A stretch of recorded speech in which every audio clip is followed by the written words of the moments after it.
Oh, it's it's happening. It's happening way too quick. Are you doing a promo or do you want me to? I Do you want me will to do it. while you get No, all the it's AI fine. stuff together? Hey everyone, this is Tim at Wembo and everything. Definitely not doing stuff on ChatGPT right now. And you can listen to our friend talking smack before you go and listen to this episode. Take it away, Josh and Alex. That was the shonkiest That was the promo we've ever done. held together with duct tape. Hey Josh, I'm finally ready to do something fun every Wednesday. Alex, finally, we're going to talk superheroes, movies, animation, comics, and much, much more, right? Yes, but we're also going to talk Star Trek. Make it so, my friend. Catch Talking Smack every Wednesday on your podcatcher of choice. We'll see you there, smackheads. There you go, Tim. Are you done with ChatGPT? No. No? Okay, well, you should in the meantime. Well, oh, Josh has just texted me. How fun. That's weird. Oh, this is going to be horrible to edit. Yeah, please listen to Talking Smack. Josh and Alex know how much I love them, and they are great guys, and they make a fantastic podcast. So if you're not listening to them already, what are you doing? What are you doing?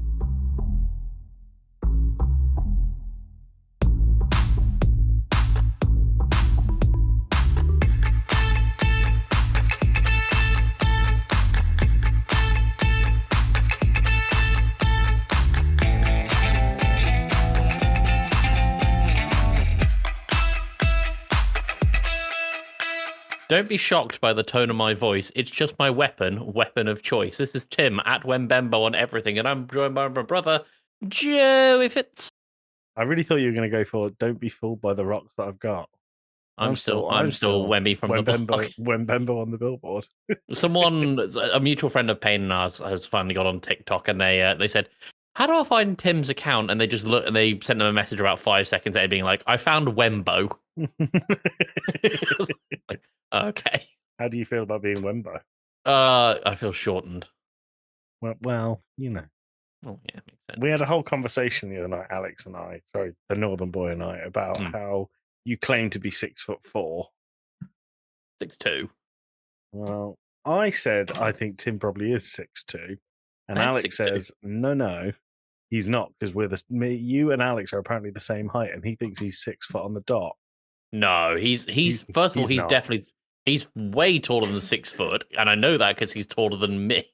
Well, I met Alex and hugged him, and I felt like a little person when I did. So I'm 5'11". I'm the wrong side of 6 foot.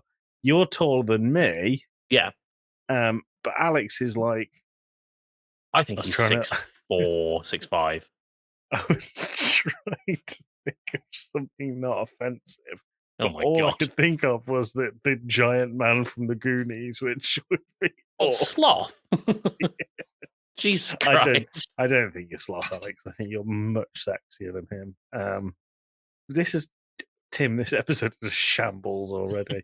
Let's get into a quiz, which we should have done. Pub quiz question of the week. Not a jingle, that's a sound effect at best. What we have there is a fucking jingle, Tim. Pub quiz Tim, of the week. Yeah. Don't forget, we were in literary hell last time.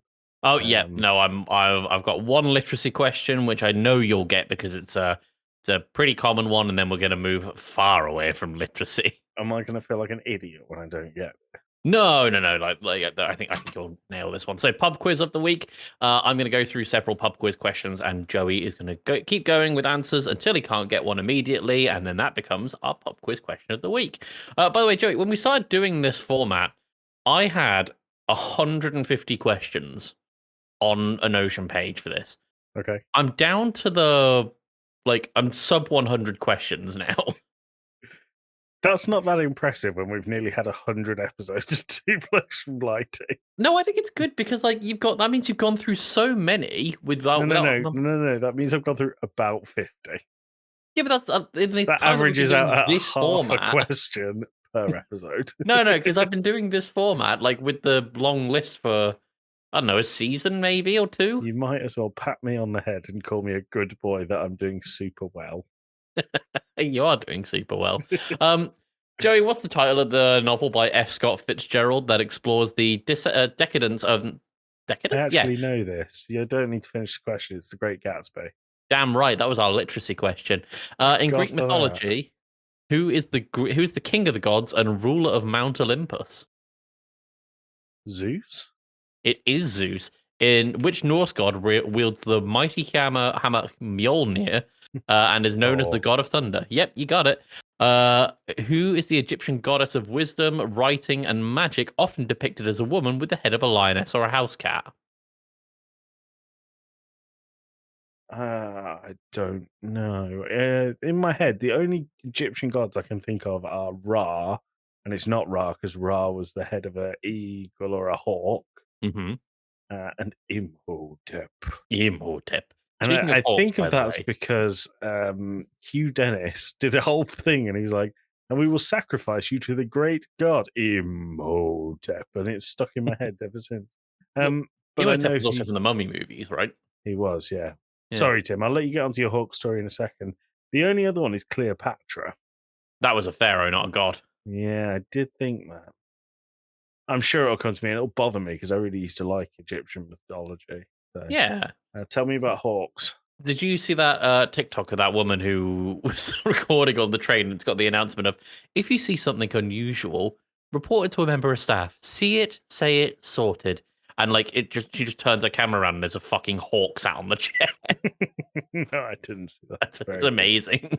Very good. So it's not Cleopatra, it's not Ra, it's not Imhotep. No, I'm not going to stick around. I can't remember, but I will have know it by the time we get to the end. We used to, when we were little, and we shared a room, which we did for a great many years, probably 14 years. We shared a room. Yeah. We used to fall asleep to cassette tapes of Egyptian mythology, and some of them were quite horrific. Oh yeah, no, the Egyptians had some wild laws. But like, we would just fall asleep, and it would obviously influence dreams and shit, but that was fine. Yeah. And I think that spurs now why I can't sleep without something on in the background. I'm like that if I'm sleeping alone. Like if for whatever reason, I need something in the background to fall asleep to. If I'm with makes you Pain, go and sit on the sofa. yeah. But no, like for a good many years, I needed something to fall asleep to, and you're right. That probably did, like, those tapes probably did impact, I guess, sleeping rituals, if you like, for us. Where, yeah, it probably did impact our dreams to an extent, and it definitely impacted our comfort to sleep because I can't sleep without falling asleep to something most nights. Yeah. It used to be that, and then for a long time it was Eddie Izzard, the same fucking tape over Oh, and yeah. over again. Dressed to Kill, Cake or Death, and that was it. Yeah. What a So what Tim, an act though. what is the pub quiz question of the week? Sorry. Pub quiz question of the week is, I've closed my pub quiz page now. 1 second. It was an Egyptian god of wisdom, Writing and magic, often depicted as a woman with the head of a lioness or a house cat. Yeah, I think I would. You can tell me now. I will know this, won't I? When it comes to it, You'll probably have a, oh yeah, that was it kind of thing, Yeah. as opposed to, yeah, oh, I knew that. Okay, cool. Tim, we're recording this on Bank Holiday Monday. We've done it again where we've pushed the recording so far back. It really feels like we're up against it, but it's the 5th today. So yesterday was Star Wars Day. But this episode goes out on Wednesday. So if it's the 5th, 7th, is that right? Yeah, Wednesday the 7th sounds right. Wednesday the 7th. Tim and Joey talking loud. Holidays that make them proud. Calendar check every week. Which day holds the peak? Valentine's is on a pivot. Christmas Eve sometimes hits it. New Year's Eve can be found smiling on a Wednesday round. It is Wednesday, my dudes. Time to shake the mood. Celebrate whatever's there. Make the middle week a fair. So, Tim, I have a number of days for you. I said before we start recording that these days are incredibly boring this time around. Yep. There's one that I know would win if I presented it to you. So guess what I'm going to do? Not that. Omit it from the list. All right. I'm going to take it out. So, Tim, we have National School Nurse Day. Wow. Wow. Any memories of the school nurse? Yeah, there was this one kid in my year who was a bit of a crybaby, to say the least. And His name was Tim. me. No, if you, I'm not going to say his name, but if you like so much as like looked at him funny when like PE, he would like burst into tears.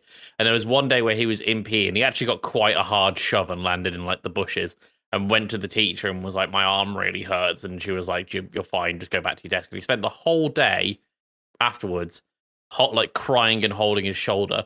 He'd come in the next day, he'd broken his collarbone. Do you know I had exactly the same thing in primary school? That was it. Primary school. Oh, well, then you're talking about my story. It's a guy called John. Oh no, I had David. Oh. Do we take his name out? Yeah, let's take the names out. But yeah, Well, a guy called John in my class in primary school in year 3 ran into a wall at lunchtime, and the teacher was like, "You're being ridiculous." And he came in the next day and he'd broken his collarbone. huh? How strange. Do you remember How the weird. kid in secondary school who had his collarbone broken by the PE teacher?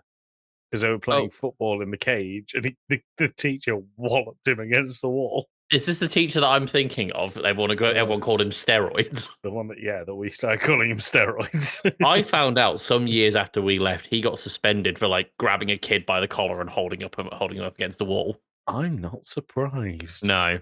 Okay, so National School Nurse Day. Do you want to quickly my story of the nurse? So we had the same RE teacher. We could say her name because she's probably dead now, but it's regardless. We had the same RE teacher, right? Hmm. Religious education. And the way our RE teacher worked was she would basically vaguely teach you something in a lesson, but then at the end of the term, you had to present a whole term's worth of work to her at once. So she didn't mark anything during the term. Mysteriously, on the last Wednesday of every single term, between the hours of 11 o'clock and 12, I had a very sore tummy. How weird. I'm sure they must have known because there was like 6 or 7 other people that were there from my class. Like, oh, I don't feel well today, and she used to have a little side room that was like a storage cupboard in her classroom. And if you were naughty, she'd shut you in the cupboard. I remember. So it is the teacher I'm thinking of. She hated me. Me for one too. reason. Me Yeah. too. Don't know what it was. Just I don't think I did anything particularly wrong, but I she know hated me. hated me because of my very regular stomach bug. She might have hated you because she hated me. But yeah, now that I say that out loud, I've never thought that's weird. But she used to shut you in a cupboard Yeah, if you didn't do your work. yeah. That's God, definitely that's some form of traumatic. abuse. God, that's traumatic. We're only on the first day, Tim. There's a few of them. National Bike to School Day. God no. Hop on your bike and go to school. Hop on your bike Um, and stay off the fucking road. Wow. National Paste Up Day. What does that mean? National Paste Up Day on May 7th each year remembers the time before desktop publishing and computerized digital imaging, when many publications were completed by hand. That's Sound incredibly boring? Or... yeah. Okay, Yeah, no, cool. I'm not down for that one. National Roast Leg of Lamb Day. Very, very specific. No, I think I'm good. This one is a very serious day, which I think is really important, but I really want to show you the picture that they've chosen alongside Oh it. no, what is this? So the day is National Barrier Awareness Day. Right, I've just opened up our chat and all I've got is a combined emoji of a star and the eyes looking to the side. So That hit me was with it. you. Yeah. Oh, okay. So National Barrier Awareness Day is about breaking down barriers, which is meant to dissolve stigmas, keeping people with disabilities from advancing in education. Sure. Very important. Very important. Absolutely. The picture that they've chosen is this one. Are you It's a- joking? It's just a guy in a wheelchair stood at the bottom of the stairs, like with his hand up, shrugging, going like, "These fucking stairs, am I right?" Jesus Christ. Can I? So I'm not laughing at the day, but the guy is hilarious. I'm going to send you a picture on WhatsApp of something that I saw while I was in Salisbury over the weekend. These Where is it? fucking stairs, am I right? Who put these here? What the fuck? Where is it? Oh, where is it? I While definitely you're got a picture. searching for this, is it applicable to what I'm about to say? Yes. What we've just said. Yeah, Okay. here you go. I've just sent it to you on WhatsApp. Can you tell me what's wrong with that picture? It's got. I was in a market in Salisbury. Is that so? There's a DVD, and under the stand-up section is Stephen Hawking's universe. In between Kevin Bloody Wilson and Charlie Heck. That sounds right. No, oh my god, Challenger. There you go. Oh god, that was funny. Right, Tim. So these Yep. fucking stairs. These They're fucking National stairs. National Packaging Design Day, God, okay, right, yep. Next. National Skilled Trades Day, Sure, yeah, okay. and National Interpreter Appreciation Day. Like the one guy who didn't know how to interpret and just made it up as he went. I'd like it if the people who do sign language. Hmm. I'd like it if they just made it up. The Have only you ever seen the sign language people for the In-Betweeners? No. They are so funny. That Just sounds tell amazing. me what you were going to say, and I'll find a video of it. I know one or two phrases in sign language in British Sign Language. One of those phrases that I know is A, nice to meet you. Very straightforward. It's just you kind of hold your index fingers up, one close to you, one far from you, and you bring the one that's close to you to the far one. It's like you're going to meet them. Mhm. That's nice to meet you. The other one that I know is I'm learning sign language, which is you point to yourself, you hold your hand out flat, your left hand out flat, like you're holding a book, and then you grab something from the book, put it to your forehead. That's learning. You're taking knowledge in. And then sign is you have your index fingers out again, and you kind of just roll them back one over the other. So Okay. it's I'm learning sign. That's cool. Which is great for an audio format for our audience to learn from. I can say "fuck off" in sign language. And Is that that one? Yeah, hit that's my isn't that microphone. Arabic sign language or? I don't know. It's not, because the kids across the road whose parents were deaf taught me. Oh. So, Tim, I've just sent you the sign language for the In-Betweeners. I'm just looking at it. We're at the bus wanker clip. Jesus Christ, what's happening? It's really good. I would promise to include a link to it in the episode, but I'll forget. So, yeah. Oh god, it's got the woman doing the crazy frog. It's I good, don't isn't think it? we needed that twice on screen. No. So, Tim, what days do you think? I'm going to go with School Nurse Day, and I want to hear funny stories from the audience. Okay, cool. I like it. Yeah. Sweet. Tim. Yeah. What have you been doing with your bank holiday? I mean, like I said, I was in Salisbury Mm-hmm. from Friday? Yeah, Friday through Sunday. Just went down there for Payne's birthday, had a look around, went to the markets, went to do a bunch of charity shops. It was fun. And then my car ran into the same car issues it's had last month rather. So I'm having to have an argument with my garage at some point tomorrow at the time of recording, yesterday at the time of release. Yes. Cool. Well, let me know how it goes. I want to hear what Alpha Tim did. Oh, I'm going to stand my ground and cave in immediately. What about you, Joey? What was Tim, your bank holiday like? So I had a really fun bank holiday. I started it Saturday going to watch Villa beat Fulham, which was fun. Big up. Not a lot. After that, I edited Green Hell, which is available now. Yep. I edited White Knuckle, which is available yesterday at time of release. So that means we will have had content out on Sunday, Monday, Tuesday, Wednesday. That's a hell of a lot of content. This week, which is good. Then Sunday, I took my son for breakfast at the airport, just the two of us. was So I know very your son nice. likes watching the planes. He loves planes and Yeah. helicopters. And I sat down at this quite nice cafe, ordered myself and him a drink and some food, and then proceeded to pour the entire drink down my leg so it looked like I pissed myself in this. Jesus Christ. But that was by the by. I'm still wearing those jeans now. And then we went to a kid's party, went to one of his friends' party, which was cute. But then today, Tim, I've just got back from Villa Park. Cool. We took Jack to the under 18s FA Youth Cup final. How Larry And did it get? Larrier than you would think. There were people behind us chanting, "You've got school in the morning" at the players. There was people swearing and talking about vodka. There was people in the stands drinking next to us. And Villa won. They won 3-1. Hey. 2 really good goals.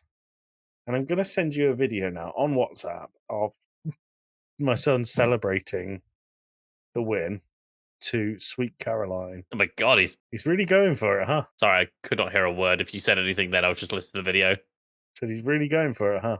He is really going for it. Yeah, he's on Jenny's shoulders and he's really dancing and having a great time. That's amazing. He had loads of fun. That video is really nice and fun, but in the middle of it, the Villa fans shout "fuck the Blues." So I don't think it'll be making it to our family album. On the topic of planes, I found this article from last week. I think it was maybe a week before. United Airlines forced emergency landing after rabbit sucked into engine. I don't think that's a story my son would like. No, How did a rabbit get sucked in? This is what I want to know, because you hear of bird strike and it makes sense because birds and planes are both in the air. The only thing I could think is that the rabbit happened to run across the runway as the thing was taking off, and the forces just pulled it in. In an interview with Good Morning America, passenger Scott Wolf said, "There was a loud bang and significant vibration on the plane. We proceeded to climb." Oh. Yeah. The pilot said, according to ABC News, live ATC radio documented the flight crew asking passengers asking for the plane to be inspected for an engine fire and being told it was a rabbit that had apparently got sucked into the engine. The pilot was then was said to have responded with, "Rabbit through engine number 2. Yeah, that'll do it. That'll do it. That'll do it." Like he's seen it before. Oh, the poor rabbit. Well, Tim, my segue from my football-centric weekend. I got this shirt, by the way, the new kit, which is good. It came with the original tags on it, £80 original. Oh, that's steep. Very steep. That's why I wait till the end of the season to buy them. Tim, I have a story for you. Winner up from the back. El Mahoney right foot. Retreat. Oh, jeezy peeps, man. Now Sam Maxima might have a chance to run and does. Can he play a colleague through? It's Jacob Murphy. Released. Murphy 1-on-1. Jacob Murphy to win it. Oh, it's a bullet in the net! Oh, O'Connell's mistake. McGinn. And of course, I love this game! So, Tim, I'm going to bring you a quick football story. Yeah. On a quick note, you know the Jacob Murphy? Oh, it's Jacob Murphy. Oh, just put it in the net, man. Yeah, it's my favourite part of that jingle. That was my second favourite part, but it popped up on my TikTok, the original clip. And one of the comments was, "Oh, this just shows how biased commentary is towards some teams." You know where I got that clip from? Where? Newcastle United Fan TV. Brilliant. Brilliant. I think yeah. it's fair enough for a commentator to shout, "Just put it in the net," because they're excited for something to happen in the game. Absolutely not okay for a commentator. If you were watching Sky Sports and it was your team versus another team and their team missed a sitter and he went, "Oh, for God's sake, it should go in the net," you'd be well annoyed. I don't know about that. I think they're just excited about the game. I would be annoyed. No, I think everyone's having a good time. And I actually watch football, Tim, so you could shut up. Or off. So I'm taking you to a game that was not on TV. Oh. So this weekend marked the end of a lot of season football for a number of leagues. So the Championship, League One, League Two, and a lot of non-league teams finished their season this weekend, Sure. including Lancaster City and Matlock Town. Okay. So Lancaster City and Matlock Town are what we call non-league, so they're not professional clubs. But Lancaster City pull in a decent crowd, right? They have about 500-600 at a game. For a non-professional side, that's pretty good going. During the first half, someone who had to leave the ground early took a wrong turn, leaving the car park, and ended up driving behind the goals while the game was being played. How the fuck do you do that? Now, in the most non-league tradition and non-league sense going, the game continued. Okay. They didn't stop it. And the Honda Jazz, which I'm sending in the chat now, drove out the other side of the stand and got on the motorway from there. How the fuck do you do that? Good, isn't it? That's amazing. On the topic of wrong turns, I know this is a story from 2013, but I was listening to a podcast the other day where they brought this up. Did you hear about that Belgian woman, I guess 12 years ago now, who ended up, because of a GPS error, taking her 900 miles off course? No, that is All right. I'm gonna quickly read this article because it's only very short. Okay. GPS error takes woman 900 miles out of the way. One would think that after the first 300 miles or so, Sabine Moreau would have realized that something was off with her GPS directions. Instead, it took her 900 miles over 2 days to realize that she'd overshot her destination by more than 800 miles. Moreau started her trip in her hometown of Hainselt in Belgium and was headed to pick up a friend at a train station in Brussels, just 93 miles away. She turned on her GPS and turned off her brain, and further, after 2 days and several tanks of gas, several naps, a minor car crash, and several meals, ended up in Zagreb, Croatia. Jesus Christ. Quote, I was distracted, so I kept driving, Moreau, age 63, told El Mundo.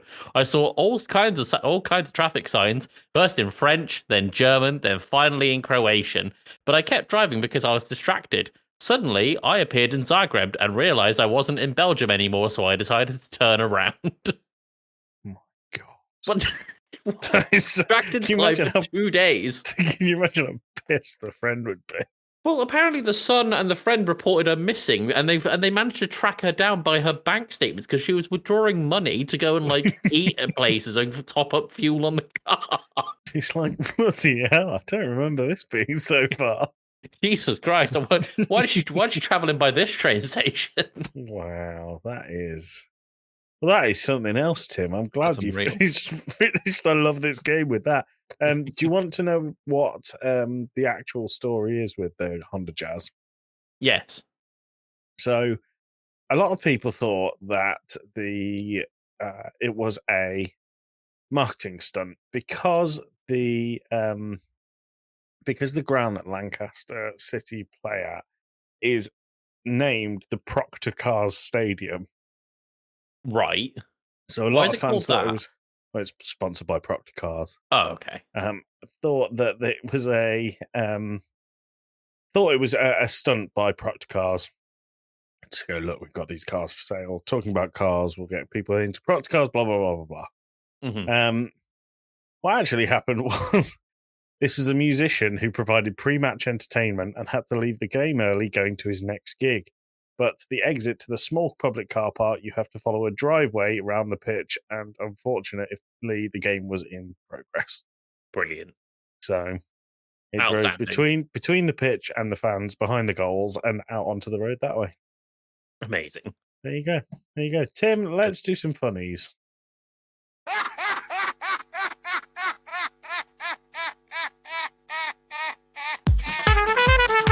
That's pretty funny, to be fair. That joke was weak. I misread that as that's the joke of the week.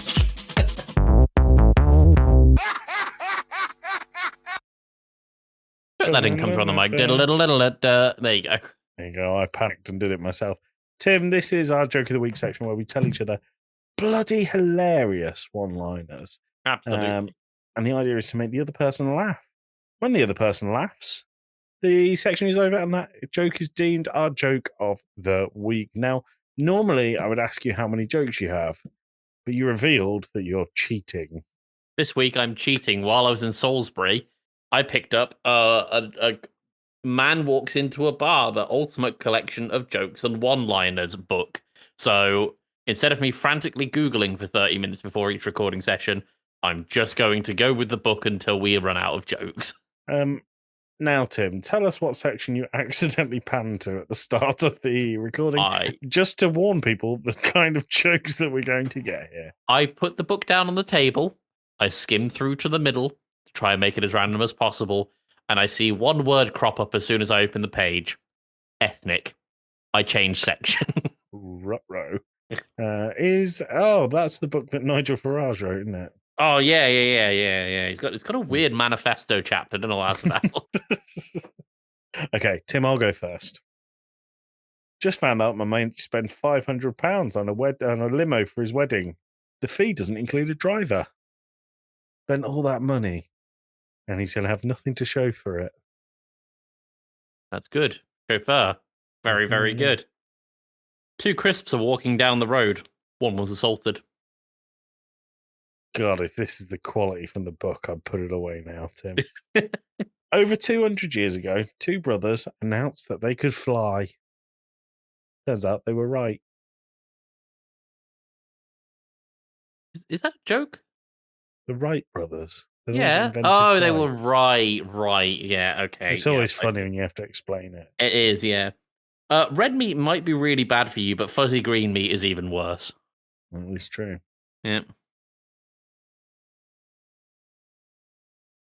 My wife is leaving me because I'm going bald. I'm not bothered. It's hair loss. That's clever.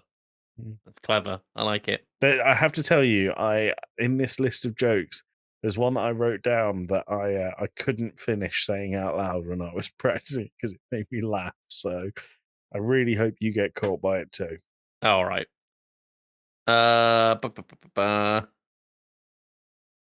Pierre Gaston, the famous chef, was cremated yesterday. The service lasted for 30 minutes at gas mark 6. No? At the office barbecue, I grilled some rare steak for our boss, and he said, "I like it well done." And I said, "Thanks. That means a lot." Oh, see. Yep. Okay. There's a missing comma there for the joke. What did the apple say to the orange? Nothing. Fruit can't talk. You are actually spot on. The punchline is nothing. Apples don't talk. Yeah. Yep. This is the joke. Okay.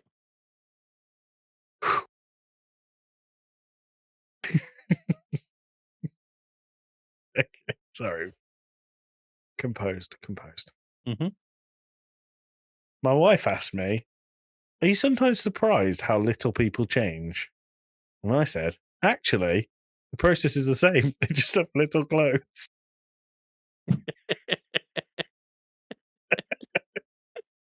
That's a good one. It's so dumb. Book's gone up there. That's pretty funny, to be fair. That joke was weak.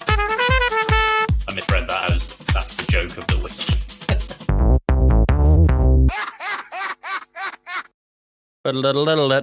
Well done, Joey. So our joke of the week is the one that I couldn't get through without reading. My wife asked me, "Are you My wife asked me, "Are you sometimes surprised how little people change?" I said, "Actually, the process is the same. They just have little clothes." Okay, Tim. Yep. History. Yes.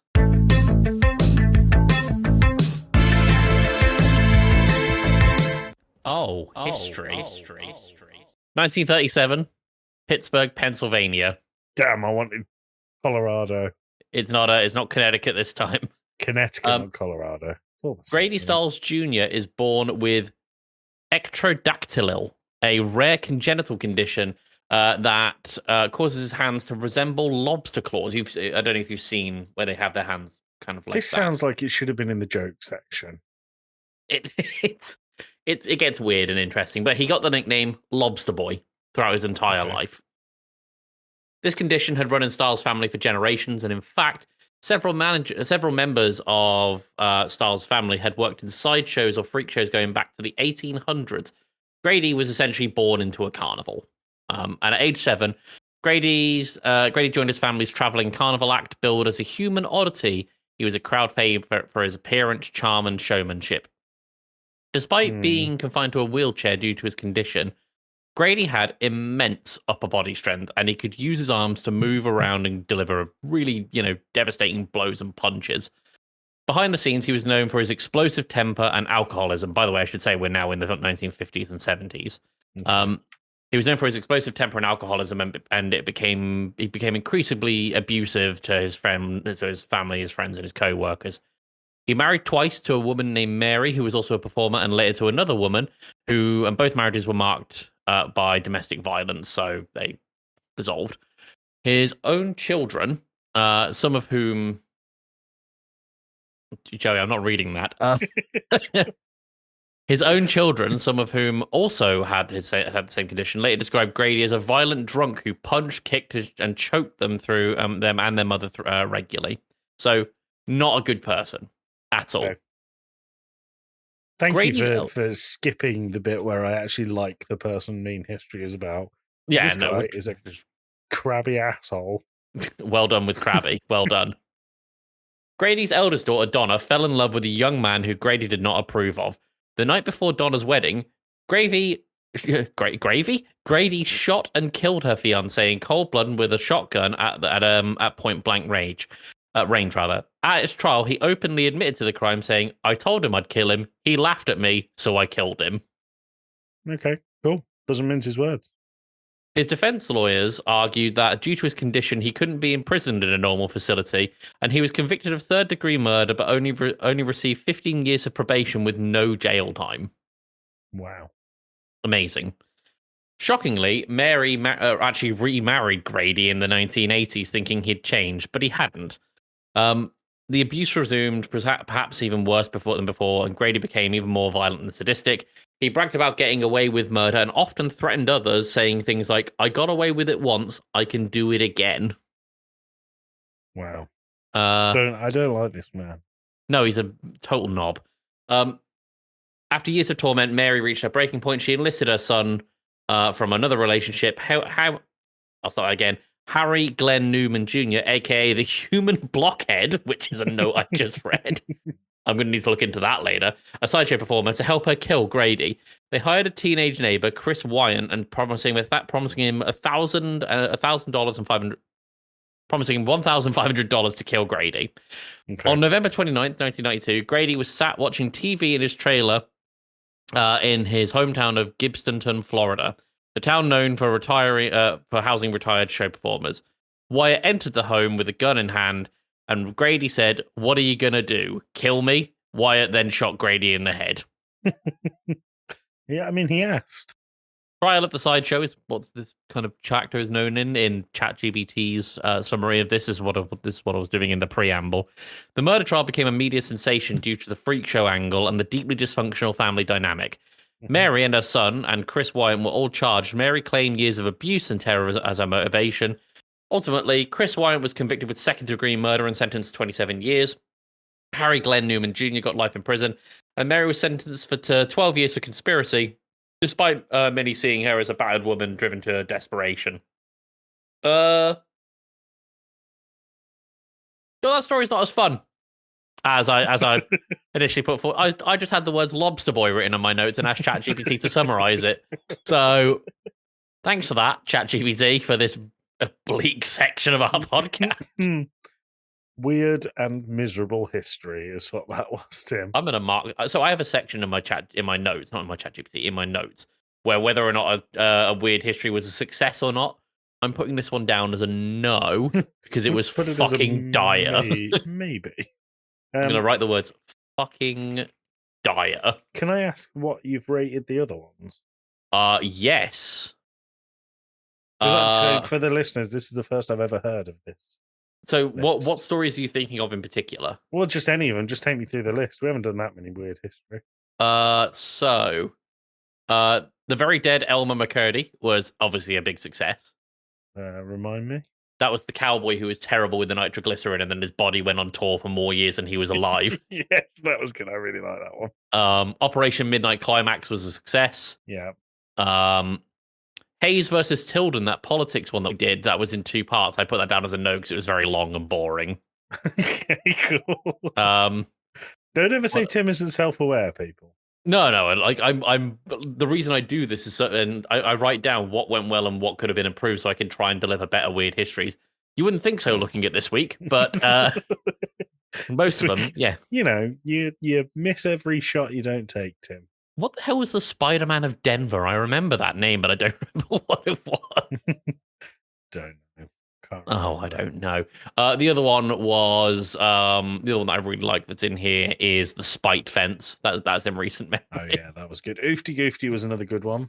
Yep, the Willie D's, a good one. The Kentucky Meat Shower, good one. Yeah. The Ford Pinto, good one. The Cereal Men was weird. I don't know if it was a success or not. There's just a lot of enema talk in that one. But I going back to the Ford one, that was the one where the guy tried to jump over a frankly ludicrous distance. Right? No. That was what's his name? Evil Knievel or Woeful Knofel. And Woeful Knofel. What was the other guy called? The other guy. What was it?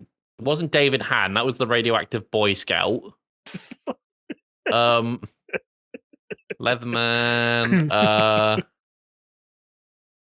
What was it? What was it called? Where is he? George Spencer?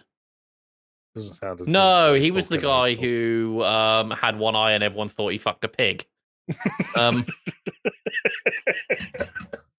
I know the one you're talking about because he tried to jump the fucking Snake River in a Lincoln Continental and it just blew up in his face, essentially.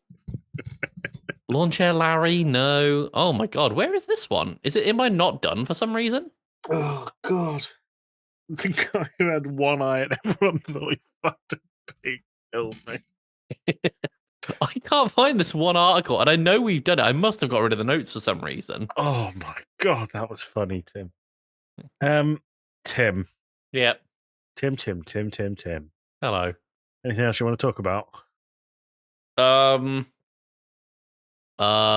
Say no. No. Cool. I did want to say to you, but I think that we have had this new format of podcast for sort of 6 months now. I think it was around November. Maybe sounds right. October. October, November. I'm really enjoying it. It feels a lot more free flow recently, which is nice. Because like what we've done is, while yes, there's less mainline content as we label it, where it's like full-fledged Game Club Pod episodes. We need a new name for mainline. We do. But it's what it's allowed us to do is obviously diversify the projects that we're actually working on to mean that we're, I don't know, I'm going to be speaking for myself here. It felt like a lot of the time on the old format, there was a lot more of a time pressure on projects. Yeah. Whereas this time, yes, there's still a time pressure because there's still episodes to come out, but there are a lot smaller projects now, and they're a lot more free flowing, and they're a lot more. We can be more creative with them. They just feel easier to Yeah. talk about and fun. And I'm really enjoying the DLC. I'm really enjoying that we've diversified a bit into movies, but like specific enough that it's video game movies and the ones for Thanks I Hate It. Yeah. But I feel like 6 months is a good time to reflect. And I guess this is a good way to make my announcement that I'm leaving the podcast. No, I'm joking. Oh, what? No, just want to have that moment with you, Tim, and just say that Alex is wonderful as well. And the Bat Boys, I'm really enjoying Yeah. having Jacker and Sky do their section every 4 weeks. It's just, I think it's going good. Oh my god. Ken Carter. That's his fucking name. Sorry, I've just spent.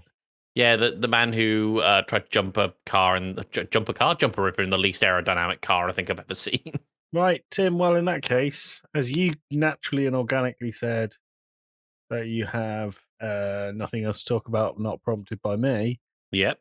Let's get the pub quiz question and get the fudge out of here. The pub quiz question of the week was, who is the Egyptian goddess of wisdom, writing, and magic, often depicted as a woman with the head of a lioness or a house cat? No, I'm not going to get it. No, it was Bastet. No, I wouldn't have got that. No? Okay. No, that rat best it. That red bastard. Right, Tim, anything you want to say to the listeners? Take that, you bastards. Take that, you bastards. We'll see you in a week's time. Love you. Bye. Bye.